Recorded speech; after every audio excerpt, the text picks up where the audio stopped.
ഏത്തറിൻ്റെ fast charging യൂണിറ്റാണ്. ഈ കാണുന്ന ഫാസ്റ്റ് ചാർജിങ് യൂണിറ്റിന് വേറൊരു പ്രത്യേകതയുണ്ട്. ഇത് ഫാസ്റ്റസ്റ്റ് ആയിട്ടുള്ള ഫാസ്റ്റ് ചാർജിങ് യൂണിറ്റാണ്. എന്ന് വെച്ച് കഴിഞ്ഞാൽ നമുക്ക് 10 മിനിറ്റിൽ 30 കിലോമീറ്റർ ട്രാവൽ ചെയ്യാനുള്ള ബാറ്ററി ചാർജ് ചെയ്യാൻ പറ്റും. 1 ഹവറിൽ 100%, 0 to 100% നമുക്ക് ചാർജ് ചെയ്യാൻ പറ്റും. ഇതൊരു ഭീകരമായിട്ടാണ്. കൂടാതെ ഇതിന് മറ്റൊരു ഫീച്ചർ കൂടി ഉണ്ട്. നമ്മളിപ്പം പെട്രോൾ പമ്പിൽ പോയിട്ടാണ് പലരും എയർ ചെക്ക് ചെയ്യാറുള്ളത്. പക്ഷേ ഏത്തറിൻ്റെ ഈ ഒരു ചാർജിങ് യൂണിറ്റിനൊപ്പം ഏത്തർ പ്രൊവൈഡ് ചെയ്യുന്ന ഒരു ഓപ്ഷനാണ്. നമ്മുടെ സ്കൂട്ടറിൻ്റെ ടയറിൽ എത്രത്തോളം എയർ ഉണ്ടെന്നുള്ളത് ഡിറ്റക്ട് ചെയ്യാനുള്ള ഓപ്ഷനും അവൈലബിൾ ആക്കുന്നുണ്ട് ഏത്തറിൻ്റെ ഈ ഒരു ഫാസ്റ്റ് ചാർജിങ് യൂണിറ്റിനോടൊപ്പം. അപ്പോൾ അത് നല്ല ഫീച്ചറായിട്ടാണ് എനിക്ക് മനസ്സിലാക്കാൻ പറ്റിയത്.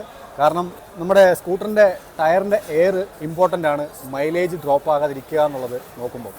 അപ്പം അത് നമുക്ക് ഈസി ആയിട്ട് ഇനി മുതൽ ഡിറ്റക്ട് ചെയ്യാൻ പറ്റും. ഓൾ ഓവർ ഇന്ത്യയിൽ ഏത്തറിൻ്റെ ഫാസ്റ്റ് ചാർജിങ് യൂണിറ്റ്സുകൾ ഗ്രിഡ് ഒരുപാട് സ്ഥലങ്ങളിൽ അവർ എക്സ്പാൻഡ് ചെയ്തിട്ടുണ്ട്. അത് മെയിൻ സിറ്റികളിൽ, കണക്റ്റഡ് സിറ്റികളിൽ കൂടുതലായിട്ട് നമുക്ക് ഈസി ആയിട്ട് ആക്സസബിൾ ആകുന്ന തരത്തിലാണ് ഏത്തർ ഇത്തവണ അത് സെറ്റപ്പ് ചെയ്തിരിക്കുന്നത്.